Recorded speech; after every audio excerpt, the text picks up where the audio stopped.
أعوذ بالله من الشيطان الرجيم. بسم الله الرحمن الرحيم. ألف لام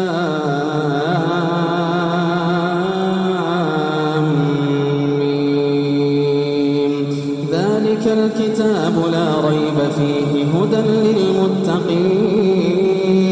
الذين يؤمنون بالغيب ويقيمون الصلاة ومما رزقناهم ينفقون والذين يؤمنون بما أنزل إليك وما أنزل من قبلك وبالآخرة هم يوقنون أولئك على هدى من ربهم وأولئك هم المفلحون. إن الذين كفروا سواء عليهم أأنذرتهم أم لم تنذرهم لا يؤمنون. ختم الله على قلوبهم وعلى سمعهم وعلى أبصارهم غشاوة ولهم عذاب عظيم. ومن الناس من يقول آمنا بالله وباليوم الآخر وما هم بمؤمنين يخادعون الله والذين آمنوا وما يخدعون إلا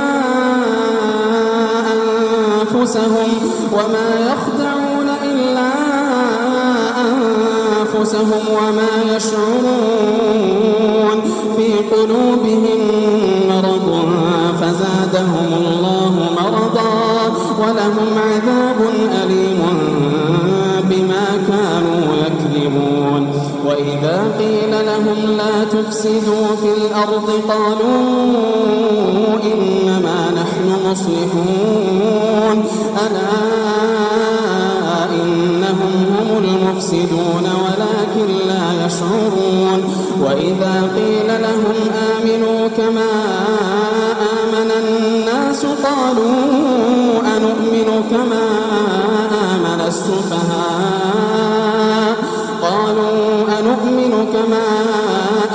السفهاء ألا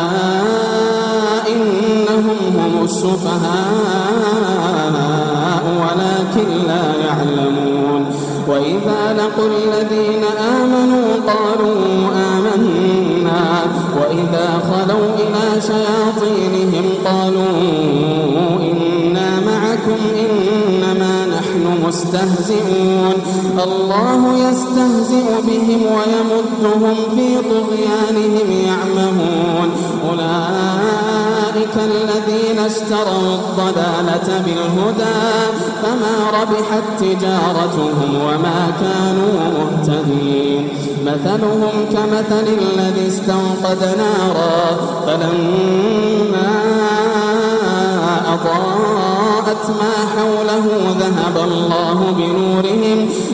الله بنورهم وتركهم في ظلمات لا يبصرون. صم بكم عمي فهم لا يرجعون. أو كصيب من السماء فيه ظلمات ورعد وبرق يجعلون أصابعهم في آذانهم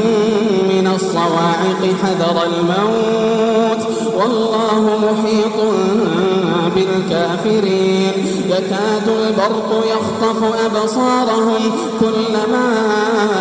أضاء لهم مشوا فيه وإذا أظلم عليهم قاموا ولو شاء الله لذهب بسمعهم وأبصارهم إن الله على كل شيء قدير. يا أيها الناس اعبدوا ربكم الذي خلقكم والذين من قبلكم لعلكم تتقون. الذي جعل لكم الأرض فراشا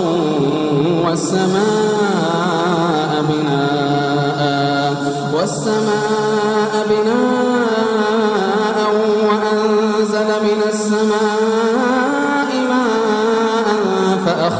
به من الثمرات رزقا لكم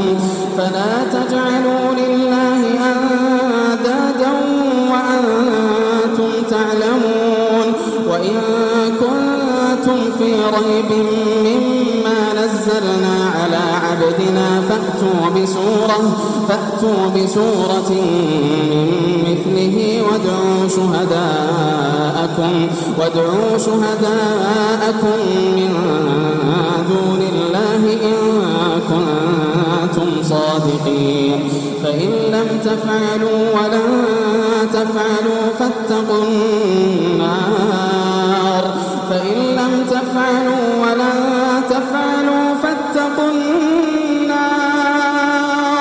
فاتقوا النار التي وقودها الناس والحجارة أعدت للكافرين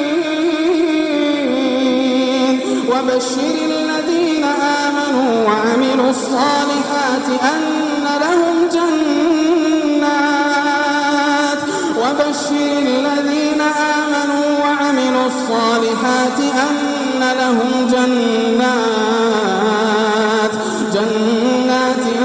تجري من تحتها الأنهار كلما رزقوا منها من ثمرة رزقا قالوا هذا الذي رزقنا من قبل وأتوا به متشابها ولهم فيها أزواج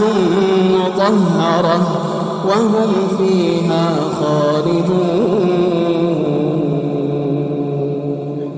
إن الله لا يستحيي أن يضرب مثلا ما بعوضة فما فوقها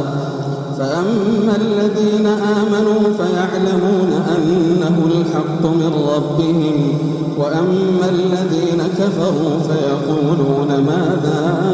أراد الله بهذا مثلا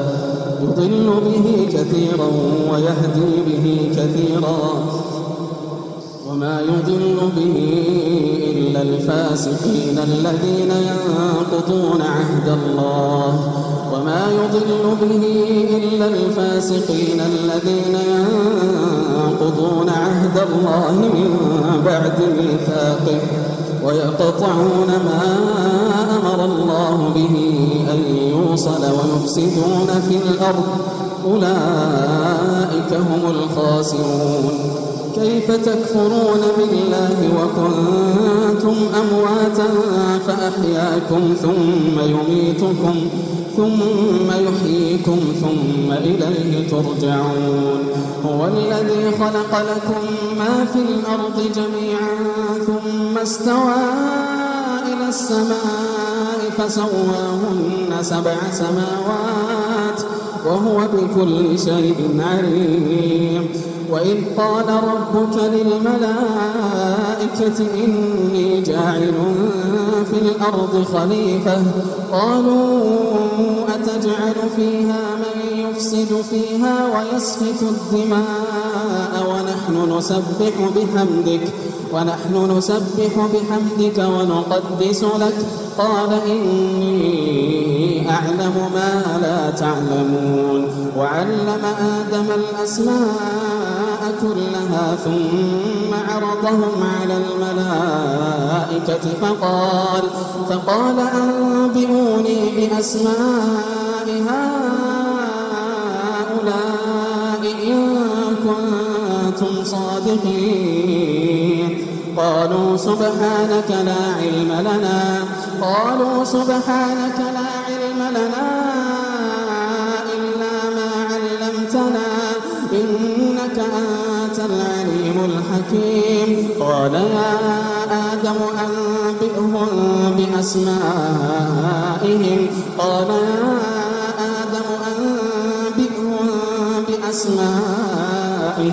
فلما أنبأهم بأسمائهم قال ألم أقل لكم إني أعلم غيب السماوات والأرض وأعلم ما تبدون وما كنتم تكتمون وإذ قلنا للملائكة الملائكة اسجدوا لآدم فسجدوا إلا إبليس أبى واستكبر وكان من الكافرين. وقلنا يا آدم اسكن أنت وزوجك الجنة وكلا منها رغدا حيث شئتما ولا تقربا هذه الشجرة فتكونا من الظالمين. فأزلهما الشيطان عنها فأخرجهما مما كانا فيه. وقلنا اهبطوا بعضكم لبعض عدو ولكم في الأرض مستقر ومتاع إلى حين. فتلقى آدم من ربه كلمات فتاب عليه إنه هو التواب الرحيم. قلنا اهبطوا منها جميعا فإما يأتينكم مني هدى فمن تبع هداي فلا خوف عليهم ولا هم يحزنون. والذين كفروا وكذبوا بآياتنا أولئك أصحاب النار هم فيها خالدون. يا بني إسرائيل اذكروا نعمتي التي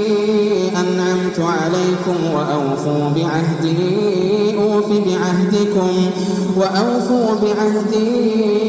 بعهدكم وإياي فارهبون. وآمنوا بما أنزلت مصدقا لما معكم ولا تكونوا أول كافر به ولا تشتروا بآياتي ثمنا قليلا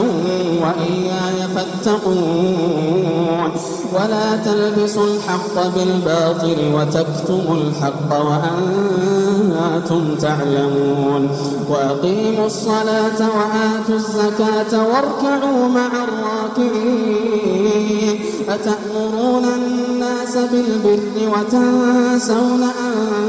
أنفسكم وأنتم تتلون الكتاب أفلا تعقلون. أتأمرون الناس بالبر وتنسون أنفسكم وأنتم تتلون الكتاب أفلا تعقلون. واستعينوا بالصبر والصلاة وإنها لكبيرة إلا على الخاشعين الذين يظنون أنهم ملاقو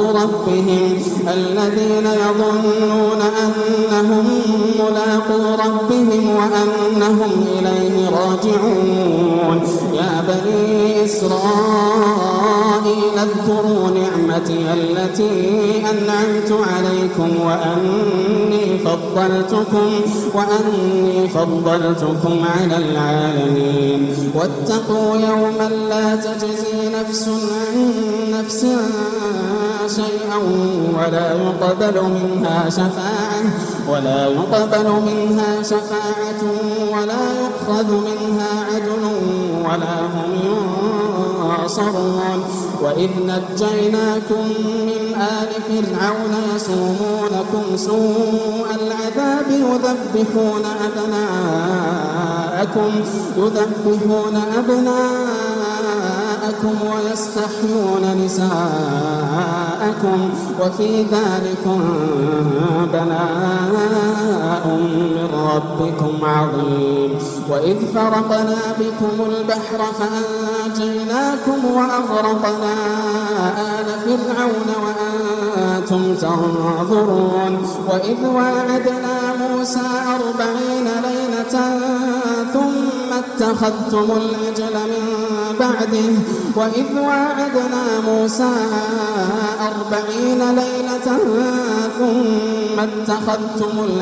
من بعده وأنتم ظالمون. ثم عفونا عنكم من بعد ذلك لعلكم تشكرون. وإذ آتينا موسى الكتاب والفرقان لعلكم تهتدون. وإذ قال موسى لقومه يا قوم إنكم ظلمتم أنفسكم باتخاذكم العجل فتوبوا إلى بارئكم فاقتلوا أنفسكم ذلكم خير لكم عند بارئكم فتاب عليكم إنه هو التواب الرحيم وإذ قلتم يا موسى لن نؤمن لك حتى نرى الله جهرا فأخذتكم الصاعقة وأنتم تنظرون ثم بعثناكم من بعد موتكم لعلكم تشكرون وظللنا عليكم الغمام وأنزلنا عليكم المن والسلوى كلوا من طيبات ما رزقناكم وما ظلمونا ولكن كانوا أنفسهم يظلمون وإذ قلنا ادخلوا هذه القرية فكلوا منها حيث شئتم رغدا وادخلوا الباب سجدا وقولوا حطة نغفر لكم خطاياكم وسنزيد المحسنين فبدل الذين ظلموا قولا غير الذي قيل لهم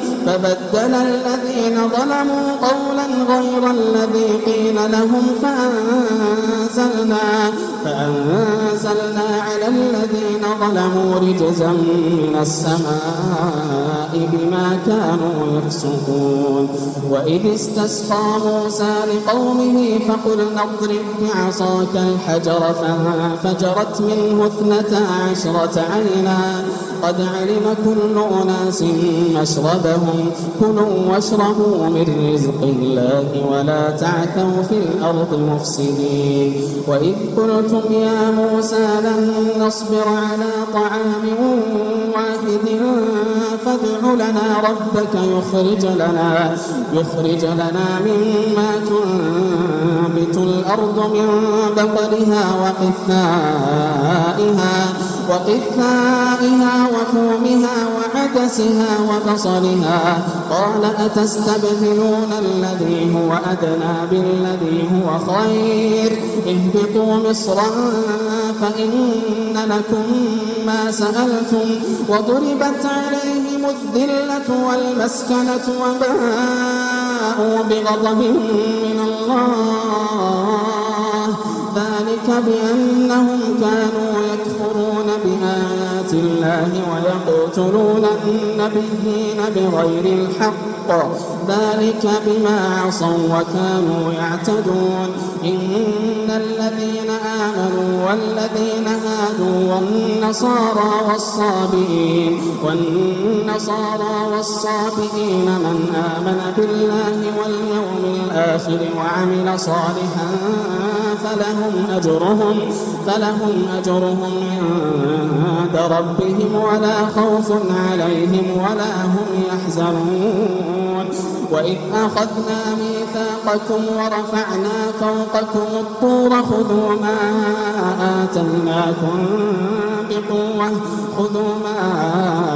آتيناكم بقوة واذكروا ما فيه لعلكم تتقون ثم توليتم من بعد ذلك فلولا فضل الله عليكم ورحمته لكنتم من الخاسرين ولقد علمتم الذين اعتدوا منكم في السبت فقلنا لهم كونوا قردة خاسئين فجعلناها نكالا لما بين يديها وما خلفها وموعظة للمتقين وإذ قال موسى لقومه إن الله يأمركم أن تذبحوا بقرة قالوا أتتخذنا هزوا قال أعوذ بالله أن أكون من الجاهلين قالوا ادع لنا ربك يبين لنا ما هي قال إنه يقول إنها بقرة لا فارض ولا بكر عوان بين ذلك فافعلوا ما تؤمرون قالوا ادع لنا ربك يبين لنا ما بقرة صفراء فاقع لونها تسر الناظرين قالوا ادع لنا ربك يبين لنا ما هي إن البقرة تشابه علينا وإنا إن شاء الله لمهتدون قال إنه يقول إنها بقرة لا ذلول تثير الأرض ولا تسقي الحرث مسلمة لا شية فيها قالوا الآن جئت بالحق فذبحوها وما كادوا يفعلون وإذ قتلتم نفسا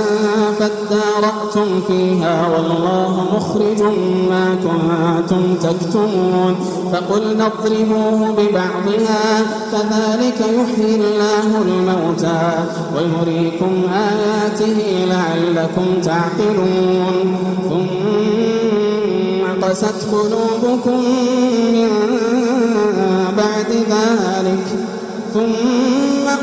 قلوبكم من بعد ذلك فهي كالحجارة أو أشد قسوة وإن من الحجارة لما يتفجر منه الأنهار وإن منها لما يشقق فيخرج منه الماء وإن منها لما يهبط من خشية الله وما الله بغافل عما تعملون أفتطمعون أن يؤمنوا لكم وقد كان فريق منهم يسمعون كلام الله ثم يحرفونه من بعد ما عقلوه وهم يعلمون وإذا لقوا الذين آمنوا قالوا آمنا وإذا خلا بعضهم إلى بعض قالوا أتحدثونهم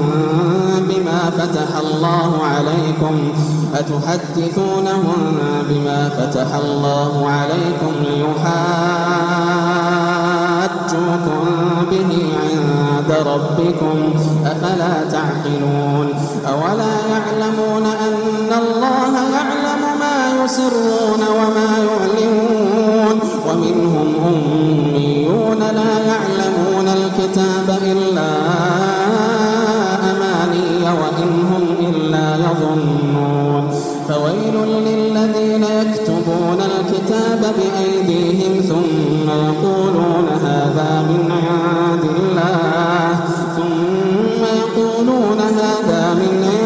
الله ليشتروا به ثمنا قليلا فويل لهم مما كتبت أيديهم وويل لهم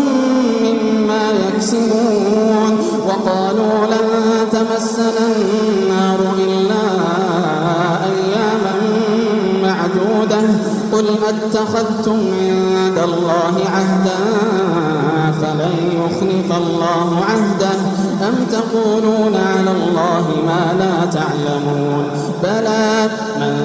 كسب سيئة وأحاطت به خطيئته فأولئك أصحاب النار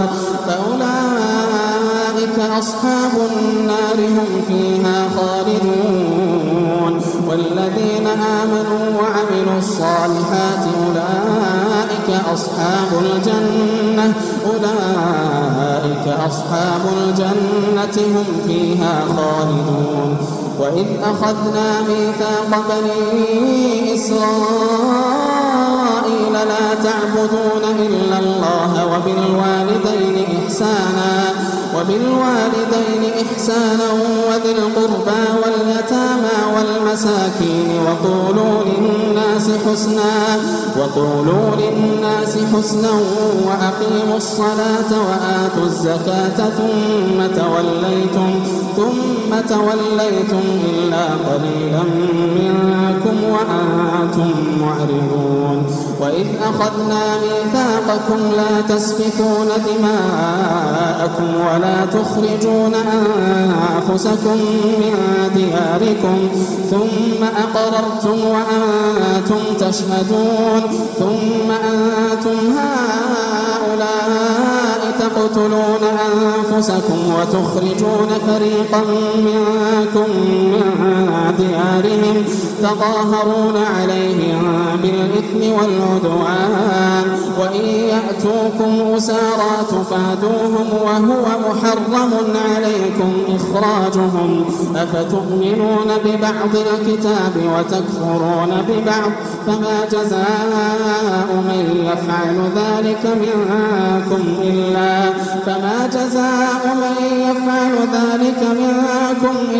خزي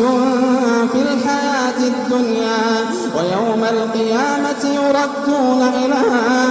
أشد العذاب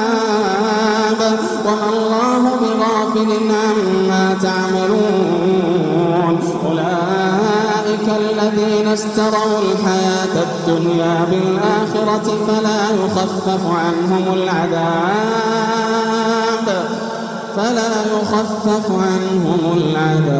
ولا هم ينصرون ولقد آتينا موسى الكتاب وقفينا من بعده بالرسل وآتينا عيسى ابن مريم البينات وأيدناه بروح القدس أفكلما جاءكم رسول بما لا تهوى أنفسكم استكبرتم ففريقا كذبتم وفريقا تقتلون وقالوا قلوبنا غلف بل لعنهم الله بكفرهم فقليلا ما يؤمنون ولما جاءهم كتاب من عند الله مصدق لما معهم وكانوا من قبل يستفتحون على الذين كفروا فلما جاءهم ما عرفوا كفروا به فلعنة الله على الكافرين بئس ما اشتروا به أنفسهم أن يكفروا بما أنزل الله بغيا أن ينزل الله من فضله على من يشاء من عباده فباءوا بغضب على غضب وللكافرين عذاب مهين وإذا قيل لهم آمنوا بما أنزل الله قالوا نؤمن بما أنزل علينا ويكفرون بما وراءه وهو الحق مصدقا لما معهم قل فلم تقتلون أنبياء الله من قبل إن كنتم مؤمنين ولقد جاءكم موسى بالبينات ثم اتخذتم العجل من بعده وأنتم ظالمون وإذ أخذنا ميثاقكم ورفعنا فوقكم الطور خذوا ما آتيناكم بقوة واسمعوا قالوا سمعنا وعصينا وأشربوا في قلوبهم العجل بكفرهم قل بئس ما يأمركم به إيمانكم إن كنتم مؤمنين قل إن كانت لكم الدار الآخرة خالصة عند الله من دون الناس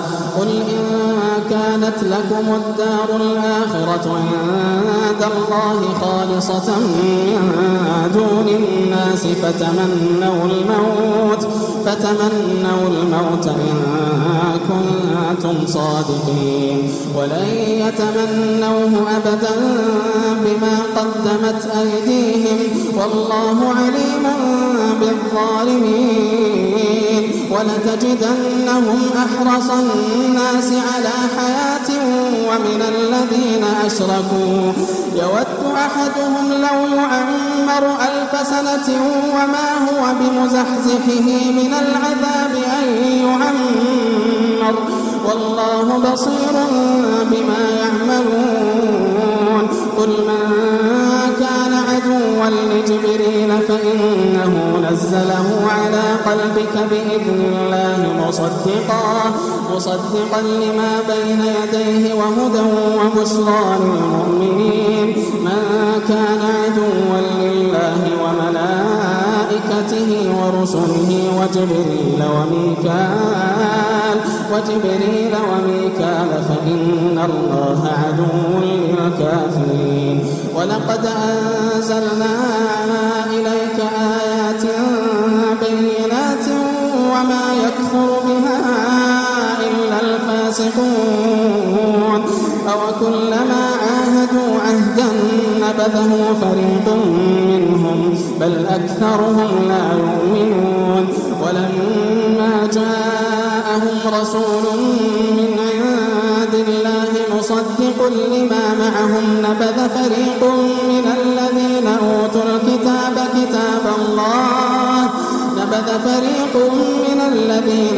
الكتاب كتاب الله وراء ظهورهم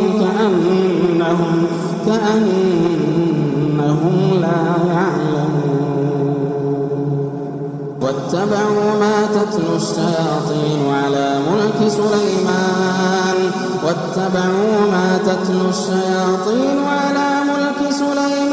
وما كفر سليمان ولكن الشياطين كفروا يعلمون الناس السحر وما أنزل على الملكين ببابل هاروت وماروت وما يعلمان من أحد حتى يقولا إنما نحن فتنة فلا تكفر فيتعلمون منهما ما يفرقون به بين المرء وزوجه وما هم بضارين به من أحد إلا بإذن الله ويتعلمون ما يضرهم ولا ينفعهم ولقد علموا لمن اشتراه ما له في الآخرة من خلاق ولبئس ما شروا به أنفسهم لو كانوا يعلمون ولو أنهم آمنوا واتقوا لمثوبة من عند الله خير لو كانوا يعلمون يا أيها الذين آمنوا لا تقولوا راعنا وقولوا انظرنا واسمعوا وللكافرين عذاب أليم ما يود الذين كفروا من أهل الكتاب ولا المشركين أن ينزل عليكم من خير من ربكم والله يختص برحمته من يشاء والله ذو الفضل العظيم ما ننسخ من آية أو ننسها نأت بخير منها أو مثلها ألم تعلم أن الله على كل شيء قدير ألم تعلم أن الله له ملك السماوات والأرض وما لكم من دون الله من ولي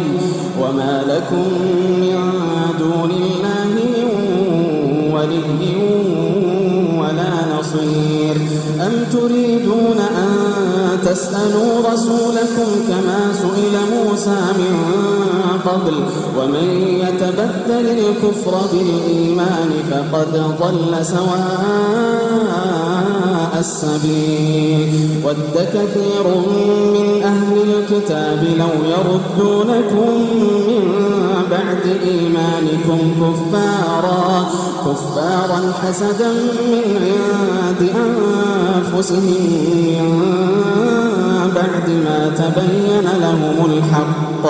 فاعفوا واصفحوا حتى يأتي الله بأمره إن الله على كل شيء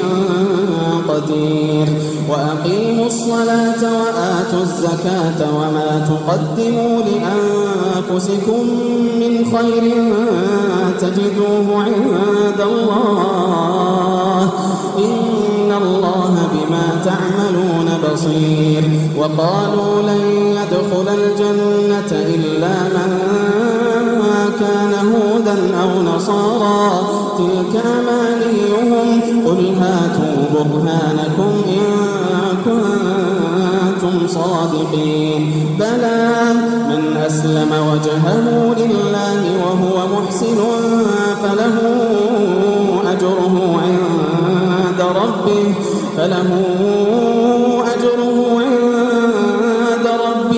ولا خوف عليهم ولا هم يحزنون وقالت اليهود ليست النصارى على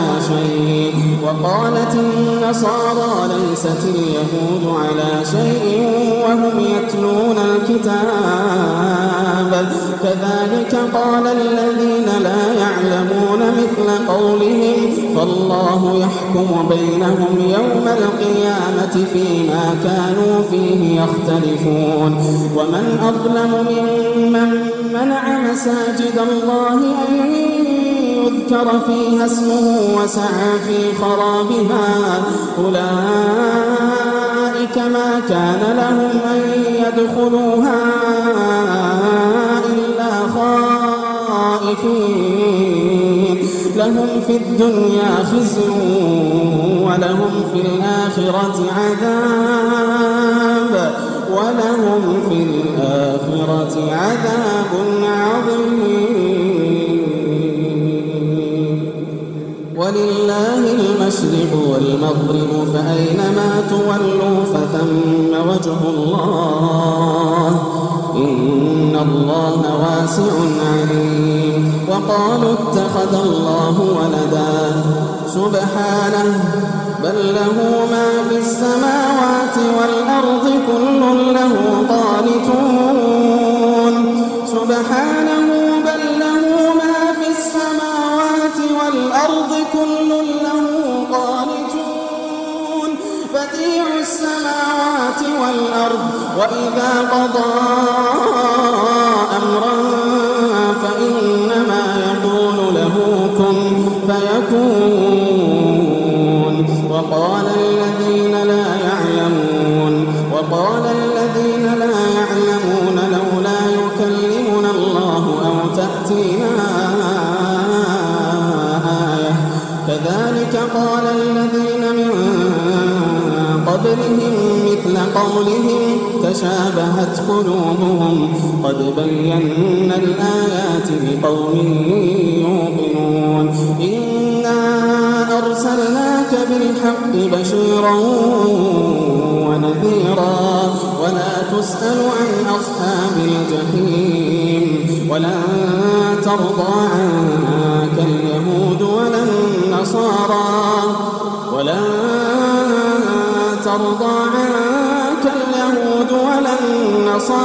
حتى تتبع ملتهم قل إن هدى الله هو الهدى ولئن اتبعت أهواءهم بعد الذي جاءك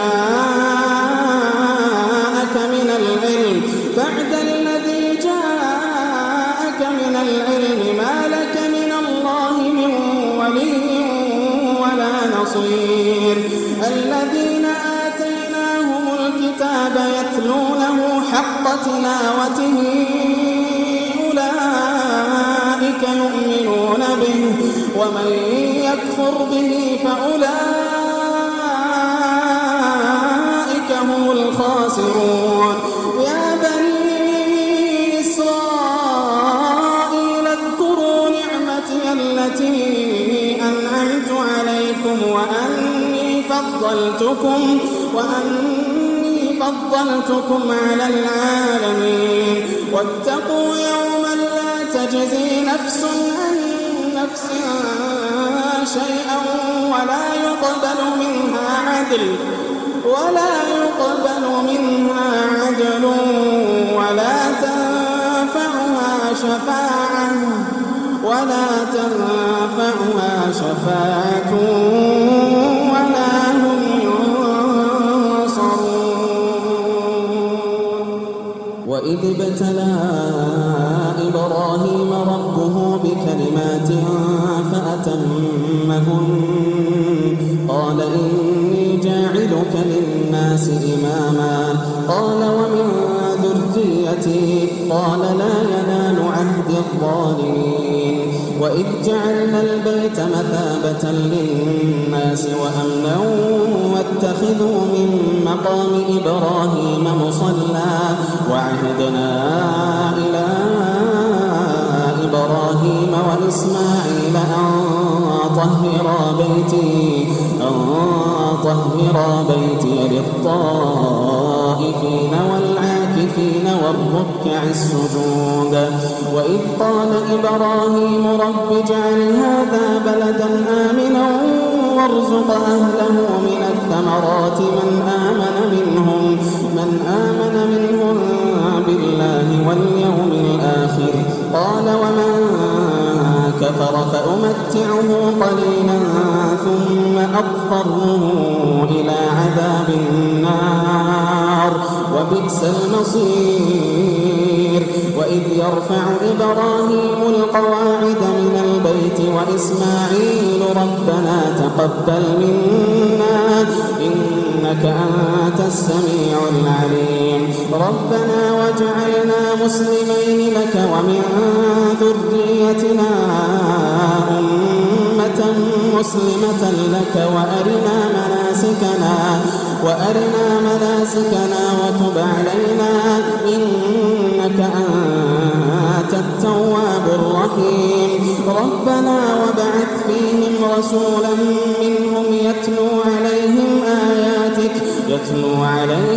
آياتك ويعلمهم الكتاب والحكمة ويزكيهم إنك أنت العزيز الحكيم. ومن يرغب عن ملة إبراهيم إلا من سفه نفسه ولقد اصطفيناه في الدنيا وإنه في الآخرة لمن الصالحين. إذ قال له ربه أسلم قال أسلمت لرب العالمين. ووصى بها إبراهيم بنيه ويعقوب يا بني إن الله اصطفى لكم الدين فلا تموتن إلا وأنتم مسلمون. أم كنتم شهداء إذ حضر يعقوب الموت إذ قال لبنيه ما تعبدون من بعدي قالوا نعبد إلهك وإله آبائك إبراهيم وإسماعيل وإسحاق إلها واحدا ونحن له مسلمون. تلك أمة قد خلت لها ما كسبت ولكم ما كسبتم ولا تسألون عما كانوا يعملون. وقالوا كونوا هودا أو نصارى تهتدوا قل بل ملة إبراهيم حنيفا وما كان من المشركين. قولوا آمنا بالله وما أنزل إلينا وما أنزل إلى إبراهيم وإسماعيل وإسحاق ويعقوب والأسباط وما أوتي موسى وعيسى وما أوتي النبيون من ربهم لا نفرق بين أحد منهم ونحن له مسلمون. فإن آمنوا بمثل ما آمنتم به فقد اهتدوا وإن تولوا فإنما هم في شقاق فسيكفيكهم الله وهو السميع العليم. صبغة الله ومن أحسن من الله صبغة ونحن له عابدون قل أتحاجوننا في الله وهو ربنا وربكم ولنا أعمالنا ولكم أعمالكم ونحن له مخلصون أم تقولون إن إبراهيم وإسماعيل وإسحاق ويعقوب والأسباط كانوا هودا أو نصارى قل أأنتم أعلم أم الله ومن أظلم ممن كتم شهادة عنده من الله وما الله بغافل عما تعملون تلك أمة قد خلت لها ما كسبت ولكم ما كسبتم ولا تسألون عما كانوا يعملون سيقول السفهاء من الناس ما ولاهم عن قبلتهم التي كانوا عليها قل لله المشرق والمغرب يهدي من يشاء إلى صراط مستقيم وكذلك جعلناكم أمة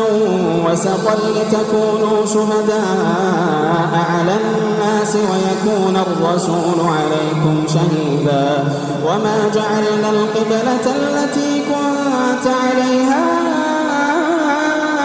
إلا لنعلم من يتبع الرسول ممن ينقلب على عقبيه وإن كانت لكبيرة إلا على الذين هدى الله وما كان الله ليضيع إيمانكم إن الله بالناس لرءوف رحيم قد نرى تقلب وجهك في السماء فلنولينك قبلة ترضاها فول وجهك شطر المسجد الحرام وحيث ما كنتم فولوا وجوهكم شطره وإن الذين أوتوا الكتاب ليعلمون أنه الحق من ربهم وما الله بغافل عما يعملون ولئن أتيت الذين أوتوا الكتاب بكل آية ما تبعوا قبلتك وما أنت بتابع قبلتهم وما بعضهم بتابع قبلة بعض ولئن اتبعت أهواءهم من بعد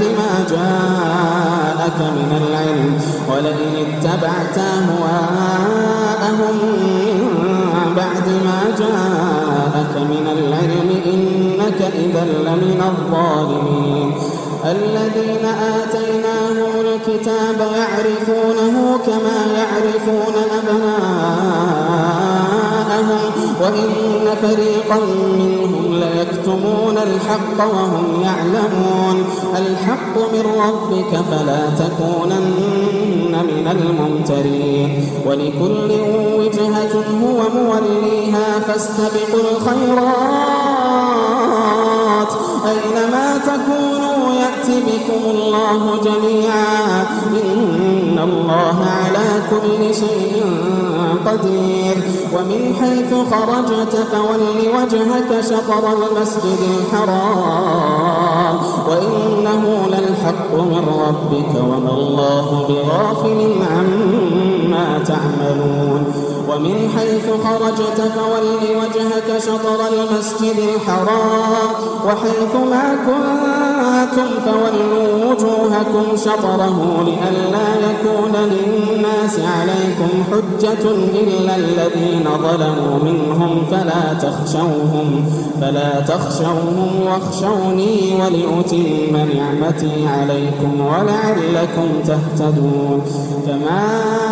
أرسلنا فيكم رسولا منكم يتلو عليكم آياتنا ويزكيكم ويعلمكم الكتاب والحكمة ويعلمكم ما لم تكونوا تعلمون فاذكروني يذكركم واشكروا لي ولا تكفرون. يا أيها الذين آمنوا استعينوا بالصبر والصلاة إن الله مع الصابرين. ولا تقولوا لمن يقتل في سبيل الله أموات في سبيل الله أموات بل أحياء ولكن لا تشعرون. ولنبلونكم بشيء من الخوف والجوع ونقص من الأموال والأنفس والثمرات وبشر الصابرين الذين إذا أصابتهم مصيبة قالوا إنا لله وإنا إليه راجعون أولئك عليهم صلوات من ربهم ورحمة وأولئك هم المهتدون. إن الصفا والمروة من شعائر الله فمن حج البيت أو اعتمر فلا جناح عليه أن يطوف بهما ومن تطوع خيرا فإن الله شاكر عليم. إن الذين يكتمون ما أنزلنا من البينات والهدى من بعد ما بيناه للناس في الكتاب أولئك يلعنهم الله ويلعنهم اللاعنون إلا الذين تابوا وأصلحوا وبينوا فأولئك أتوب عليهم وأنا التواب الرحيم. إن الذين كفروا وماتوا وهم كفار أولئك عليهم لعنة الله والملائكة والناس أجمعين خالدين فيها لا يخفف عنهم العذاب ولا هم ينظرون وإلهكم إله واحد لا إله إلا هو الرحمن الرحيم. إن في خلق السماوات والأرض واختلاف الليل والنهار والفلك التي تجري في البحر بما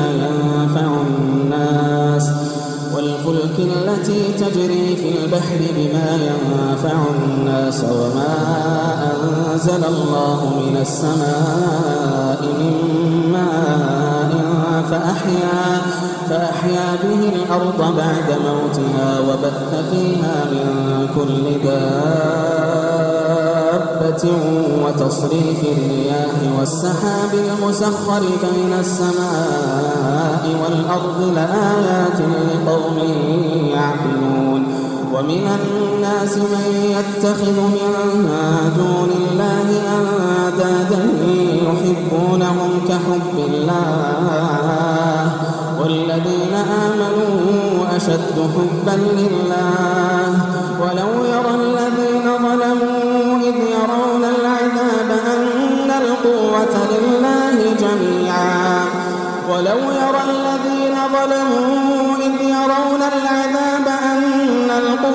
لله جميعا وأن الله شديد العذاب. إذ تبرأ الذين اتبعوا من الذين اتبعوا ورأوا العذاب وتقطعت بهم الأسباب. وقال الذين اتبعوا لو أن لنا كرة فنتبرأ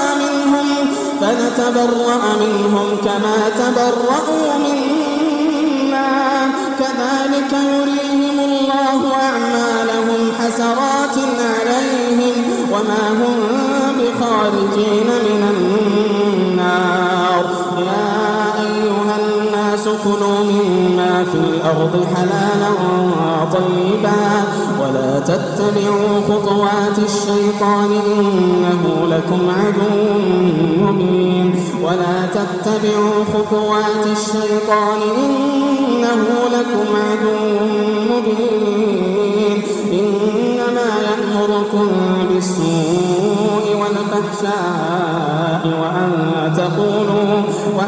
تقولوا على الله ما لا تعلمون. وإذا قيل لهم اتبعوا ما أنزل الله قالوا بل نتبع ما ألفينا عليه آباءنا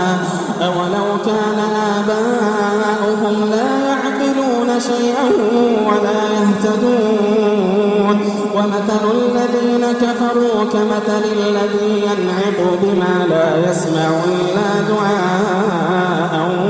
ونداء صم بكم عمي فهم لا يعقلون. يا أيها الذين آمنوا كلوا من طيبات ما رزقناكم واشكروا لله إن كنتم إياه تعبدون. إنما حرم عليكم الميتة والدم ولحم الخنزير وما أهل به لغير الله فمن اضطر غير باغ ولا عاد فلا إثم عليه إن الله غفور رحيم. إن الذين يكتمون ما أنزل الله من الكتاب ويشترون به ثمنا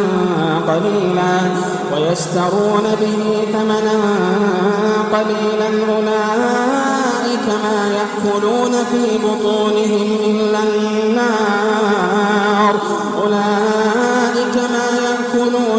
بطونهم إلا النار ولا يكلمهم الله يوم القيامة ولا يزكيهم ولهم عذاب أليم. أولئك الذين اشتروا الضلالة بالهدى والعذاب بالمغفرة فما أصبرهم على النار. أولئك الذين اشتروا الضلالة بالهدى والعذاب بالمغفرة فما أصبرهم على النار.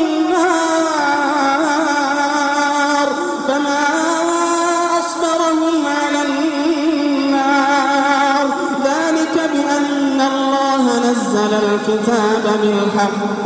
وإن الذين اختلفوا في الكتاب لفي شقاق بعيد. ليس البر أن تولوا وجوهكم قبل المشرق والمغرب ولكن البر من آمن بالله واليوم الآخر والملائكة والكتاب والنبيين وآتى المال على حبه ذوي القربى واليتامى والمساكين وابن السبيل والسائلين وفي الرقاب وأقام الصلاة وآتى الزكاة والموفون بعهدهم إذا عاهدوا والصابرين في البأساء والضراء وحين البأس أولئك الذين صدقوا وأولئك هم المتقون. يا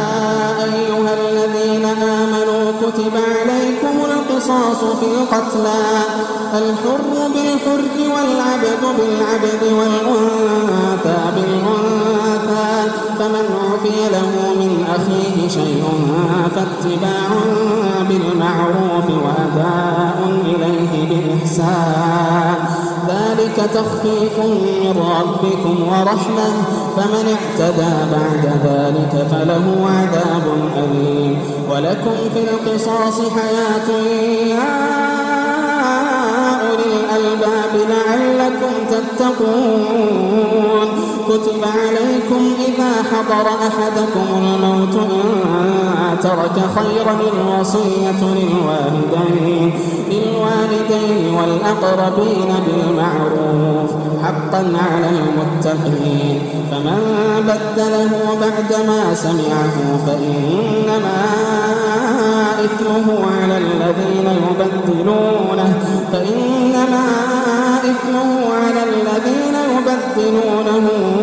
إن الله سميع عليم. فمن خاف من موص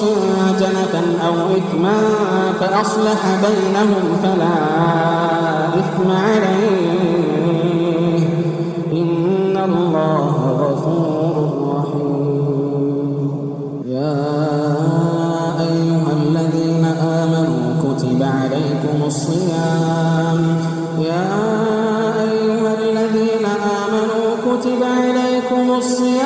كما كتب على الذين من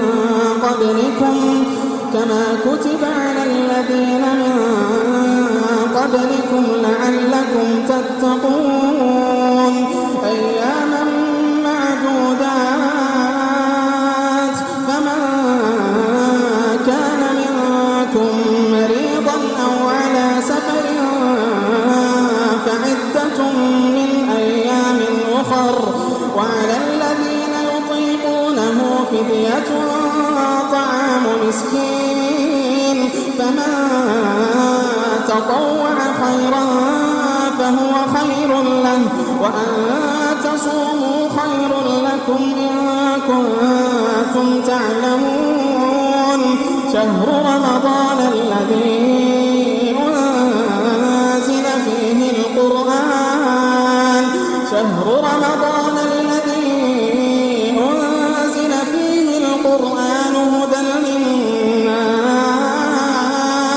هدى للناس وبينات من الهدى والفرقان. فمن شهد منكم الشهر فليصم. ومن كان مريضا أو على سفر فعدة من أيام أخر. يريد الله بكم اليسر ولا يريد بكم العسر ولتكملوا العدة ولتكبروا الله على ما هداكم ولعلكم تشكرون. وإذا سألك عبادي عني فإني قريب.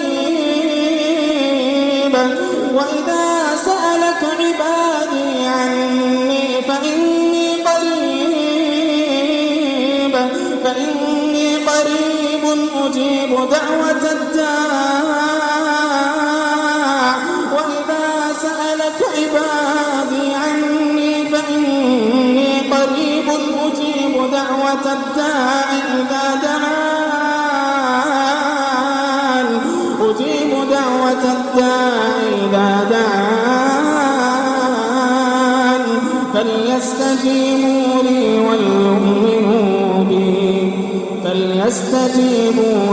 وليؤمنوا بي لعلهم يرشدون. أحل لكم ليلة الصيام الرفث إلى نسائكم هن لباس لكم وأنتم لباس لهم. علم الله أنكم كنتم تختانون أنفسكم فتاب عليكم وعفى عنكم. فالآن باشروهن وابتغوا ما كتب الله لكم وكلوا واشربوا حتى يتبين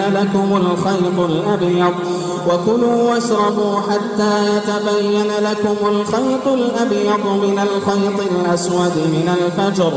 ثم أتموا الصيام إلى الليل ولا تباشروهن وأنتم عاكفون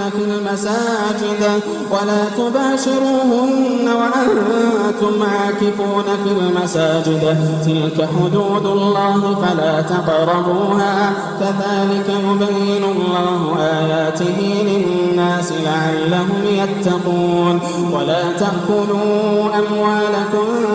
بين بينكم بالباطل وتدلوا بها إلى الحكام لتأكلوا فريقا من أموال الناس بالإثم وأنتم تعلمون. يسألونك عن الأهلة قل هي مواقيت للناس والحج وليس البر بأن تأتوا البيوت من ظهورها ولكن البر من اتقى وأتوا البيوت من أبوابها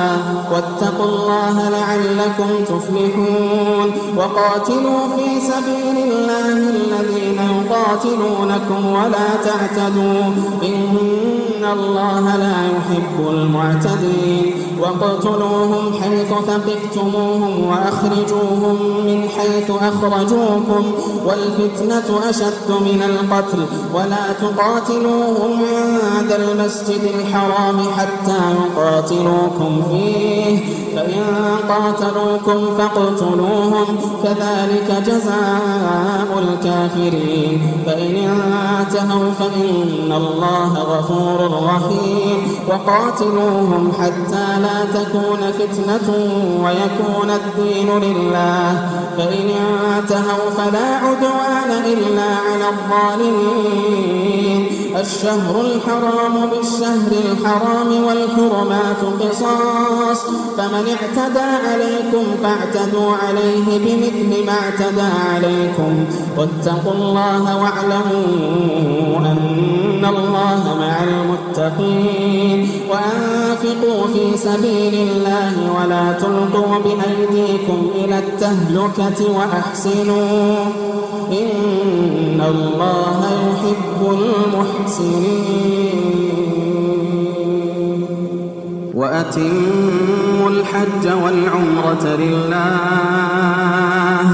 فإن أحصرتم فما استيسر من الهدي ولا تحلقوا رؤوسكم حتى يبلغ الهدي محله فمن كان منكم مريضا أو به أذى من رأسه ففدية من صيام أو صدقة أو نسك فإذا أمنتم فمن تمتع بالعمرة إلى الحج فما استيسر من الهدي فمن لم يجد فصيام 3 أيام في الحج و7 إذا رجعتم تلك 10 كاملة ذلك لمن لم يكن أهله حاضر المسجد الحرام. واتقوا الله واعلموا أن الله شديد العقاب. الحج أشهر معلومات فمن فرض فيهن الحج فلا رفث ولا فسوق ولا جدال في الحج وما تفعلوا من خير يعلمه الله وتزودوا فإن خير الزاد التقوى واتقون يا أولي الألباب. ليس عليكم جناح أن تبتغوا فضلا من ربكم فإذا أفضتم من عرفات فاذكروا الله عند المشعر الحرام واذكروه كما هداكم وإن كنتم من قبله لمن الضالين. ثم أفيضوا من حيث أفاض الناس واستغفروا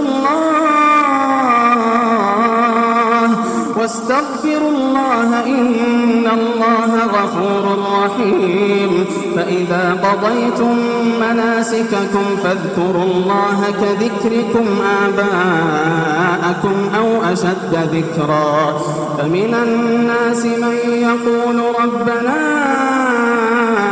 آتنا في الدنيا وما له في الآخرة من خلاق ومنهم من يقول ربنا آتنا في الدنيا حسنة ومنهم من يقول ربنا آتنا في الدنيا الدنيا حسنة وفي الآخرة حسنة وقنا عذاب النار أولئك لهم نصيب مما كسبوا والله سريع الحساب واذكروا الله في أيام معدودات فمن تعجل في يومين فلا إثم عليه ومن تأخر فلا إثم عليه لمن اتقى واتقوا الله واعلموا أنكم إليه تحشرون ومن الناس من يعجبك قوله في الحياة الدنيا ويشهد الله على ما في قلبه وهو ألد الخصام وإذا تولى سعى في الأرض ليفسد فيها ويهلك الحرث والنسل والله لا يحب الفساد وإذا قيل له اتق الله أخذته العزة بالإثم فحسبه جهنم ولبئس المهاد ومن الناس من يشري نفسه ابتغاء مرضات الله ومن الناس من يشري نفسه ابتغاء مرضات الله والله رؤوف بالعباد يا أيها الذين آمنوا ادخلوا في السلم كافة ولا تتبعوا خطوات الشيطان إنه لكم عدو مبين فإن زللتم من بعد ما جاءتكم البينات فاعلموا أن الله عزيز حكيم هل ينظرون إلا أن يأتيهم الله في ظلل من الغمام والملائكة وقضي الأمر وإلى الله ترجع الأمور سل بني إسرائيل كم آتيناهم من آية بينة ومن يبدل نعمة الله من بعد ما جاءته فإن الله شديد العقاب زين للذين كفروا الحياة الدنيا ويسخرون من الذين آمنوا والذين اتقوا فوقهم يوم القيامة والله يرزق من يشاء بغير حساب كان الناس أمة واحدة فبعث الله النبيين مبشرين ومنذرين وأنزل معهم الكتاب بالحق ليحكم بين الناس فيما اختلفوا فيه وما اختلف فيه إلا الذين أوتوه من بعد ما جاءتهم البينات بغيا بينهم فهدى الله الذين آمنوا لما اختلفوا فيه من الحق بإذنه والله يهدي من يشاء إلى صراط مستقيم أم حسبتم أن تدخلوا الجنة ولما يأتكم مثل الذين خلوا من قبلكم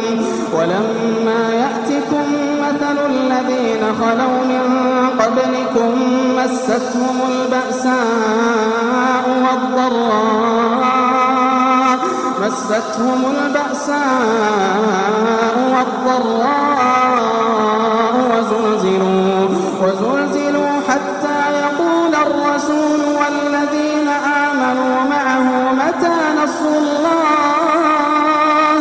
وزلزلوا حتى يقول الرسول والذين آمنوا معه متى نصر الله ألا إن نصر الله قريب يسألونك ماذا ينفقون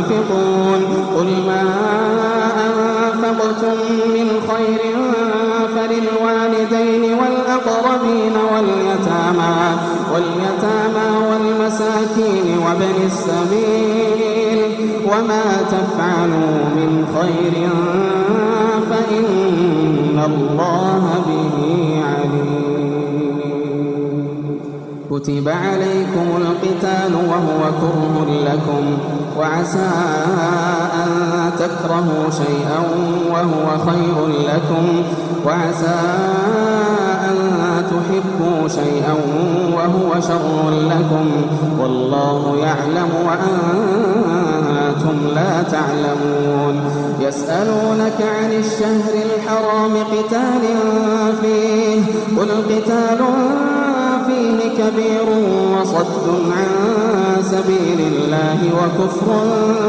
به والمسجد الحرام وإخراج أهله منه أكبر عند الله والفتنة أكبر من القتل ولا يزالون يقاتلونكم حتى يردوكم عن دينكم إن استطاعوا ومن يرتد منكم عن دينه فيمت وهو كافر فأولئك حبطت أعمالهم في الدنيا والآخرة وأولئك أصحاب النار هم فيها خالدون. إن الذين آمنوا والذين هاجروا وجاهدوا في سبيل الله أولئك يرجون رحمة الله والله غفور رحيم. يسألونك عن الخمر والميسر قل فيهما إثم كبير ومنافع للناس وإثمهما أكبر من نفعهما ويسألونك ماذا ينفقون قل العفو كذلك يبين الله لكم الآيات لعلكم تتفكرون في الدنيا والآخرة. ويسألونك عن اليتامى قل إصلاح لهم خير وإن تخالطوهم فإخوانكم والله يعلم المفسد من المصلح ولو شاء الله لأعنتكم إن الله عزيز حكيم. ولا تنكحوا المشركات حتى يؤمنوا ولأمة مؤمنة خير من مشركة ولو أعجبتكم ولا تنكحوا المشركين حتى يؤمنوا ولعبد مؤمن خير من مشرك ولو أعجبكم أولئك يدعون إلى النار والله يدعو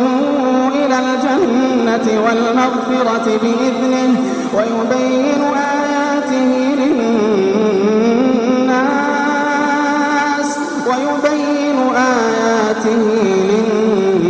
للناس لعلهم يتذكرون.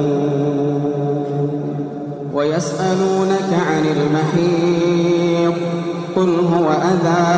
فاعتزلوا النساء في المحيض ولا تقربوهن حتى يطهرن فإذا تطهرن فأتوهن من حيث أمركم الله إن الله يحب التوابين ويحب المتطهرين. نساؤكم حرث لكم فأتوا حرثكم أنى شئتم وقدموا لأنفسكم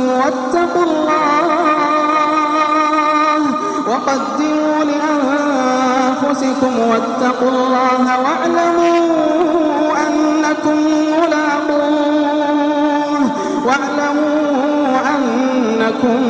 ملاقوه وبشر المؤمنين. ولا تجعلوا الله عرضة لأيمانكم أن تبروا وتتقوا وتصلحوا بين الناس والله سميع عليم. لا يؤاخذكم الله باللغو في أيمانكم ولكن يؤاخذكم بما كسبت قلوبكم والله غفور حليم. للذين يؤلون من نسائهم نسائهم تربص 4 أشهر فإن فاءوا فإن الله غفور رحيم وإن عزموا الطلاق فإن الله سميع عليم والمطلقات يتربصن بأنفسهن 3 قروء ولا يحل لهن أن يكتمن ما خلق الله في أرحامهن إن كن يؤمن بالله واليوم الآخر وبعولتهن أحق بردهن في ذلك إن أرادوا إصلاحا ولهن مثل الذي عليهن بالمعروف وللرجال عليهن درجة والله عزيز حكيم الطلاق 2 فإمساك بمعروف أو تسريح بإحسان ولا يحل لكم أن تأخذوا مما آتيتموهن شيئا إلا أن يخافا ألا يقيما حدود الله فإن خفتم ألا يقيما حدود الله فلا جناح عليهما فيما افتدت به تلك حدود الله فلا تعتدوها ومن يتعد حدود الله فأولئك هم الظالمون فإن طلقها فلا تحل له من بعد حتى تنكح زوجا غيره فإن طلقها فلا جناح عليهما أن يتراجعا إن ظنا أن يقيما حدود الله وتلك حدود الله يبينها لقوم يعلمون وإذا طلقتم النساء فبلغن أجلهن فأمسكوهن بمعروف أو سرحوهن بمعروف ولا تمسكوهن ضرارا لتعتدوا ومن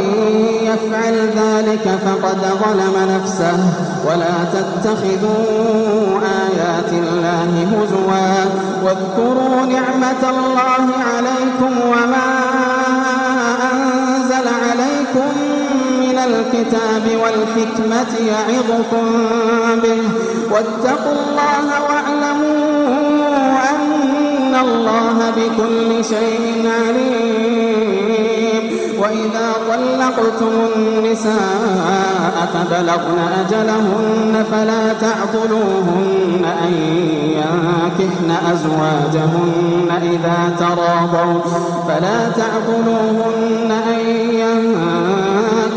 أزواجهن إذا تراضوا بينهم بالمعروف ذلك يوعظ به من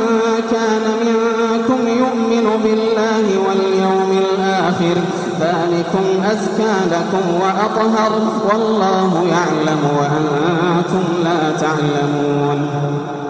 والوالدات يرضعن أولادهن حولين كاملين لمن أراد أن يتم الرضاعة وعلى المولود له رزقهن وكسوتهن بالمعروف لا تكلف نفس إلا وسعها لا تضار والدة بولدها ولا مولود له بولده وعلى الوارث مثل ذلك فإن أرادا فصالا عن تراض منهما وتشاور فلا جناح عليهما وإن أردتم أن تسترضعوا أولادكم فلا جناح عليكم إذا سلمتم ما آتيتم بالمعروف واتقوا الله واعلموا أن الله بما تعملون بصير والذين يتوفون منكم ويذرون أزواجا يتربصن بأنفسهن 4 أشهر و10 فإذا بلغن أجلهن فلا جناح عليكم فيما فعلن في أنفسهن بالمعروف والله بما تعملون خبير. ولا جناح عليكم فيما عرضتم به من خطبة النساء أو أكننتم في أنفسكم علم الله أنكم ستذكرونهن ولكن لا تواعدوهن سرا إلا أن تقولوا قولا معروفا ولا تعزموا عقدة النكاح حتى يبلغ الكتاب أجله واعلموا أن الله يعلم ما في أنفسكم فاحذروه واعلموا أن الله غفور حليم. لا جناح عليكم إن طلقتم النساء ما لم تمسوهن أو تفرضوا لهن فريضة ومتعوهن على الموسع قدره وعلى المقتر قدره متاعا بالمعروف حقا على المحسنين. وإن طلقتموهن من قبل أن تمسوهن وقد فرضتم لهن فريضة فنصف ما فرضتم إلا أن يعفون أو يعفو الذي بيده عقدة النكاح وأن تعفوا أقرب للتقوى ولا تنسوا الفضل بينكم إن الله بما تعملون بصير. حافظوا على الصلوات والصلاة الوسطى وقوموا لله قانتين. فإن خفتم فرجالا أو ركبانا فإذا أمنتم فاذكروا الله كما علمكم ما لم تكونوا تعلمون. والذين يتوفون منكم ويذرون أزواجا وصية لأزواجهم متاعا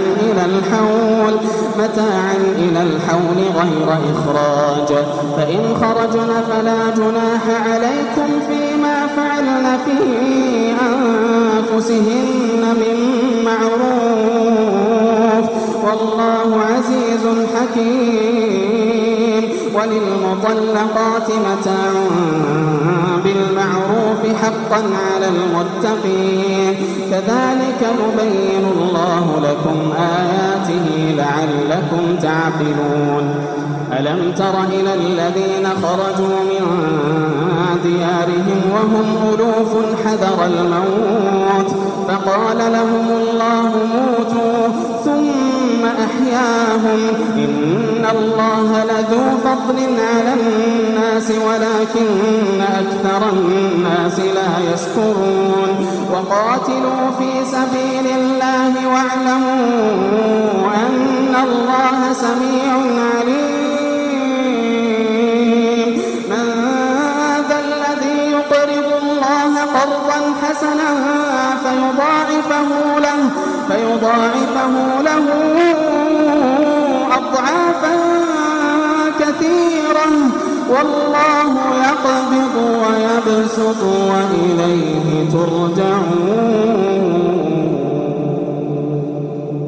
ألم تر إلى الملأ من بني إسرائيل من بعد موسى إذ قالوا لنبي لهم ابعث لنا ملكا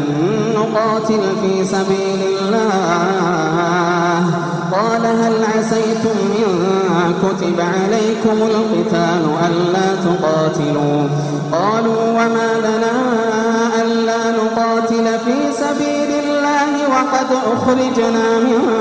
ديارنا وأبنائنا فلما كتب عليهم القتال تولوا إلا قليلا منهم والله عليم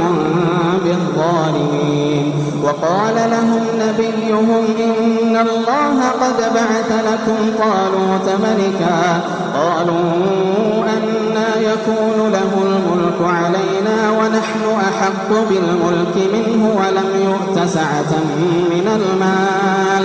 قال إن الله اصطفاه عليكم وزاده بسطة في العلم والجسم والله يؤتي ملكه من يشاء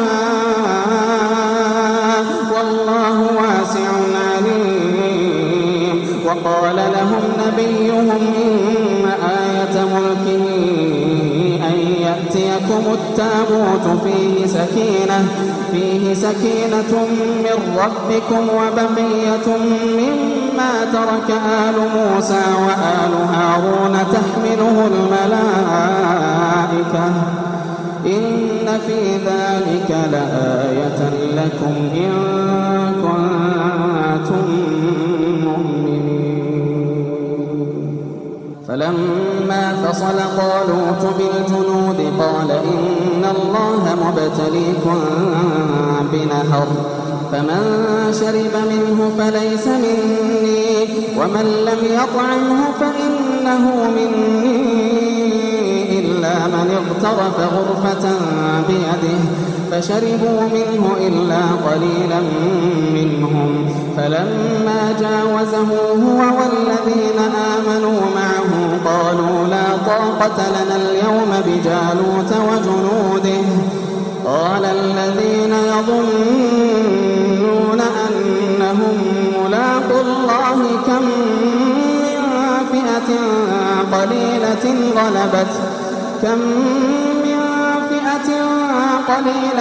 غلبت فئة كثيرة بإذن الله والله مع الصابرين. ولما برزوا لجالوت وجنوده قالوا ربنا أفرغ علينا صبرا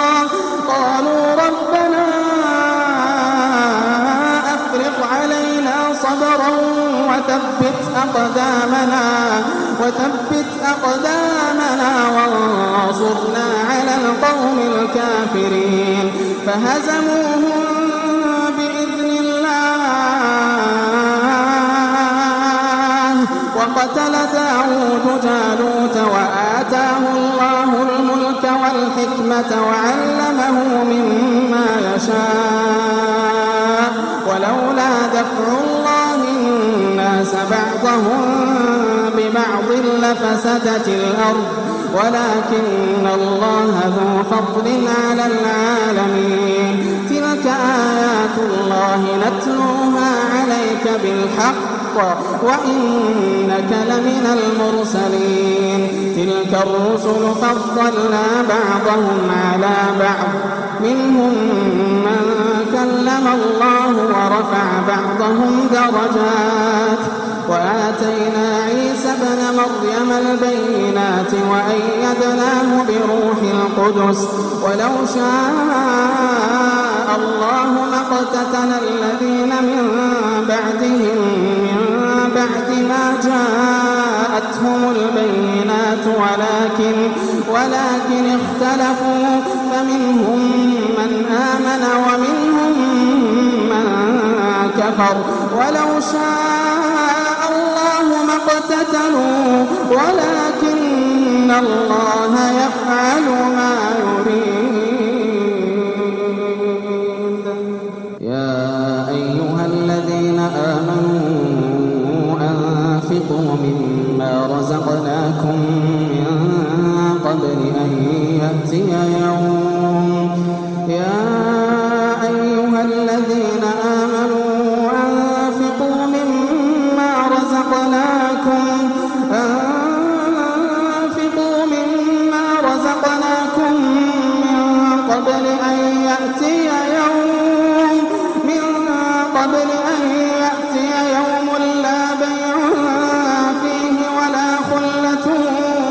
شفاعة والكافرون هم الظالمون. الله لا إله إلا هو الحي القيوم. الله لا إله إلا هو الحي القيوم. الحي القيوم لا تأخذه سنة ولا نوم، له ما في السماوات وما في الأرض. من ذا الذي يشفع عنده إلا بإذنه، يعلم ما بين أيديهم وما خلفهم، ولا يحيطون بشيء من علمه إلا بما شاء. وسع كرسيه السماوات والأرض ولا يئوده حفظهما وهو العلي العظيم. لا إكراه في الدين، قد تبين الرشد من الغي. فمن يكفر بالطاغوت ويؤمن بالله فقد استمسك بالعروة الوثقى لا انفصام لها، والله سميع عليم. الله ولي الذين آمنوا يخرجهم من الظلمات إلى النور، والذين كفروا أولياءهم الطاغوت يخرجونهم من النور إلى الظلمات. أولئك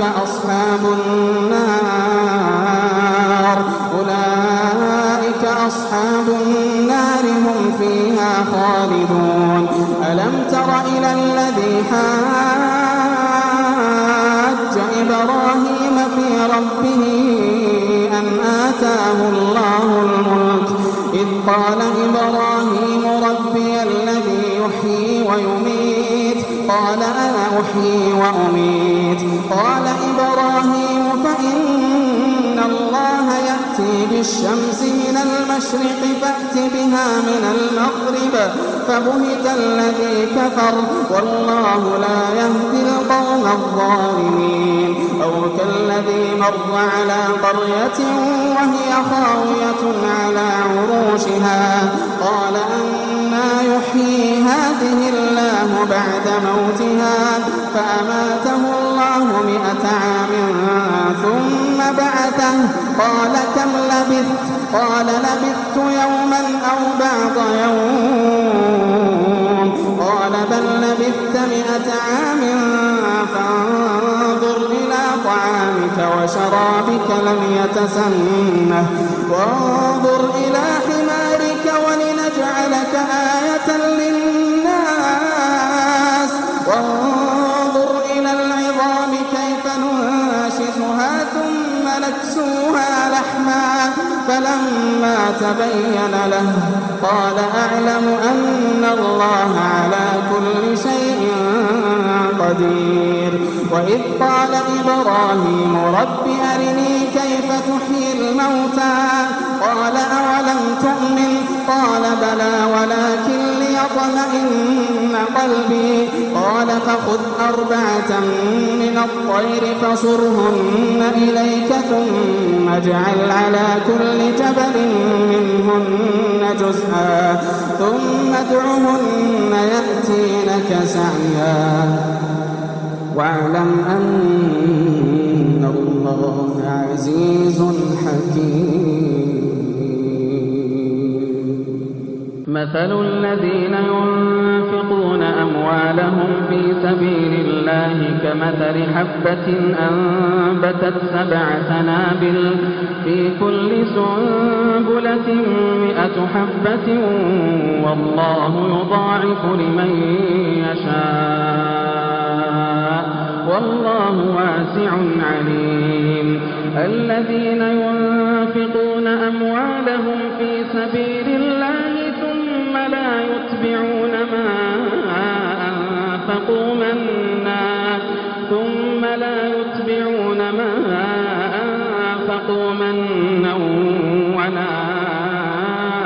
هذا لهم أجرهم عند ربهم ولا خوف عليهم ولا هم يحزنون قول معروف ومغفرة خير من صدقة يتبعها أذى والله غني حليم يا أيها الذين آمنوا لا تبطلوا صدقاتكم بالمن والأذى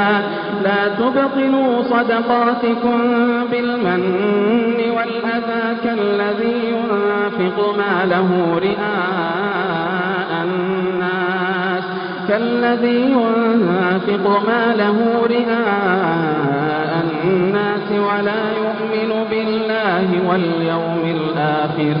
فمثله كمثل صفوان عليه تراب فأصابه وابل فتركه صلدا لا يقدرون على شيء مما كسبوا والله لا يهدي القوم الكافرين ومثل الذين ينفقون أموالهم ابتغاء مرضات الله وتثبيتا من أنفسهم كمثل جنة بربوة أصابها وابل فآتت أكلها ضعفين فإن لم يصبها وابل فطل والله بما تعملون بصير أيود أحدكم أن تكون له جنة من نخيل وأعناب تجري من تحتها الأنهار له فيها من كل الثمرات وأصابه الكبر وله ذرية ضعفاء فأصابها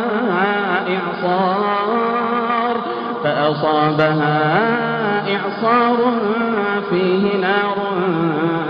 فاحترقت كذلك يبين الله لكم الآيات لعلكم تتفكرون يا أيها الذين آمنوا أنفقوا من طيبات ما كسبتم ومما أخرجنا لكم من الأرض ولا تيمموا الخبيث منه تنفقون ولستم بآخذيه إلا أن تغمضوا فيه واعلموا أن الله غني حميد الشيطان يعدكم الفقر ويأمركم بالفحشاء والله يعدكم مغفرة منه وفضلا والله واسع عليم يؤتي الحكمة من يشاء ومن يؤت الحكمة فقد أوتي خيرا كثيرا وما يذكر إلا أولو الألباب وما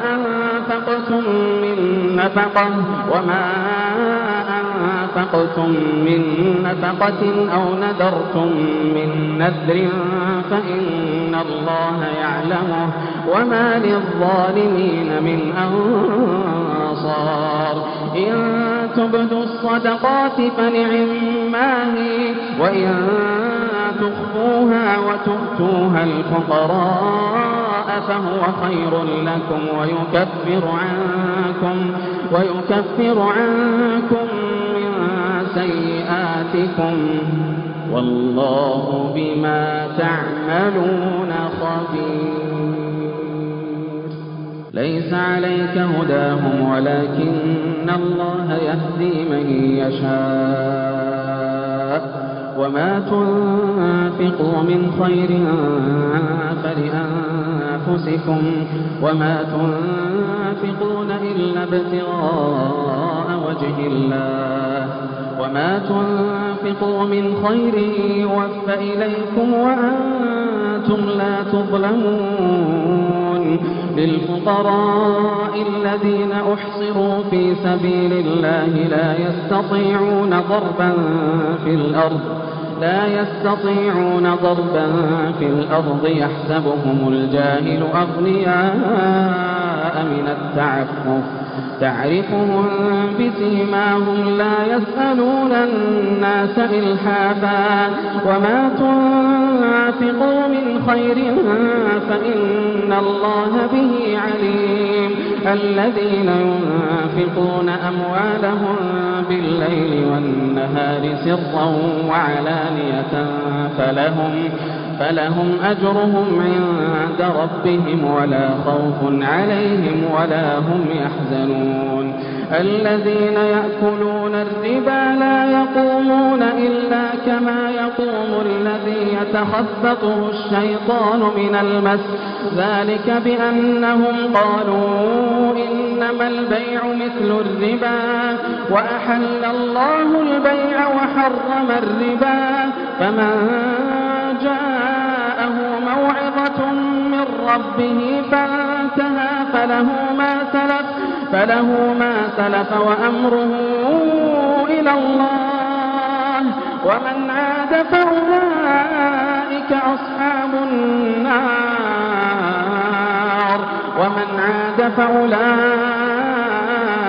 أصحاب النار هم فيها خالدون يمحق الله الربا ويربي الصدقات والله لا يحب كل كفار أثيم إن الذين آمنوا وعملوا الصالحات وأقاموا الصلاة وآتوا الزكاة لهم أجرهم عند ربهم ولا خوف عليهم ولا هم يحزنون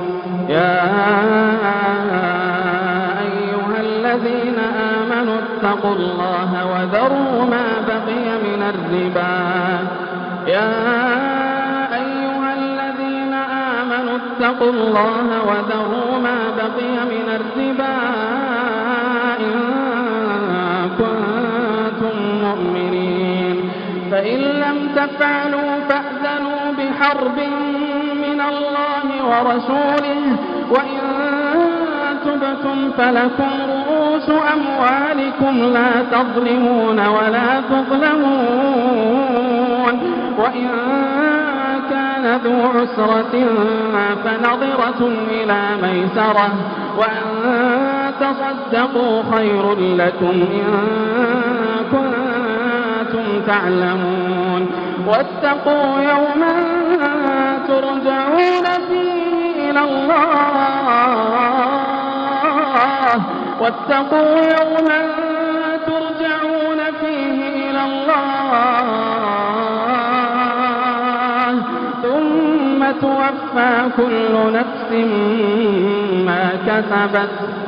ثم توفى كل نفس ما كسبت وهم لا يظلمون يا أيها الذين آمنوا إذا تداينتم بدين إلى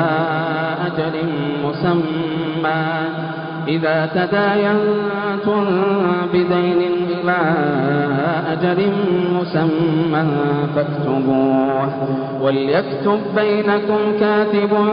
بالعدل ولا يأب كاتب أن يكتب كما علمه الله فليكتب وليملل الذي عليه الحق وليتق الله ربه ولا يبخس منه شيئا فإن كان الذي عليه الحق سفيها أو ضعيفا أو لا يستطيع أن يمل هو فليملل وليه بالعدل واستشهدوا شهيدين من رجالكم فإن لم يكونا رجلين فرجل وامرأتان ممن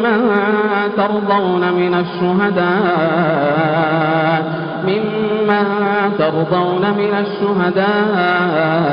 أن تضل إحداهما فتذكر إحداهما الأخرى ولا يأبى الشهداء إذا ما دعوا ولا تسأموا أن تكتبوه صغيرا أو كبيرا إلى أجله ذلكم أقسط عند الله وأقوم للشهادة وأدنى ألا ترتابوا إلا أن تكون تجارة حاضرة تديرونها بينكم فليس عليكم جناح ألا تكتبوها وأشهدوا إذا تبايعتم ولا يضار كاتب ولا شهيد وإن تفعلوا فإنه فسوق بكم واتقوا الله ويعلمكم الله والله بكل شيء عليم وإن كنتم على سفر ولم تجدوا كاتبا فرهان مقبوضة فإن أمن بعضكم بعضا فليؤدي الذي اؤتمن أمانته وليتق الله ربه ولا تكتموا الشهادة ومن يكتمها فإنه آثم قلبه والله بما تعملون عليم لله ما في السماوات وما في الأرض وإن تبدوا ما في أنفسكم أو تخفوه يحاسبكم به الله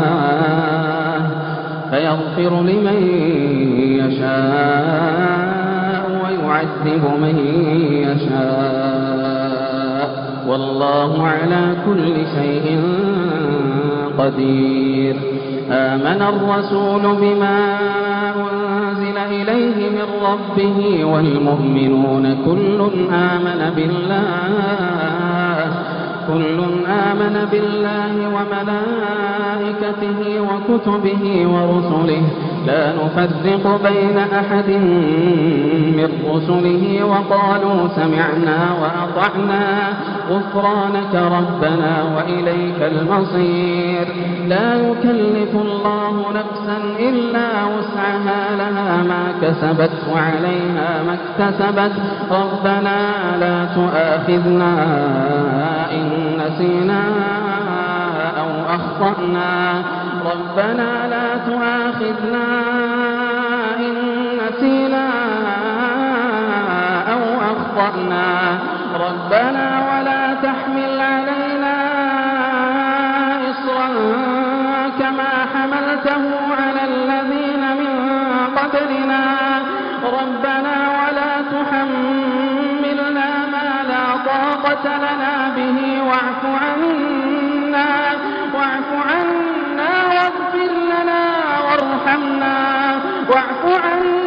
واغفر لنا وارحمنا أنت مولانا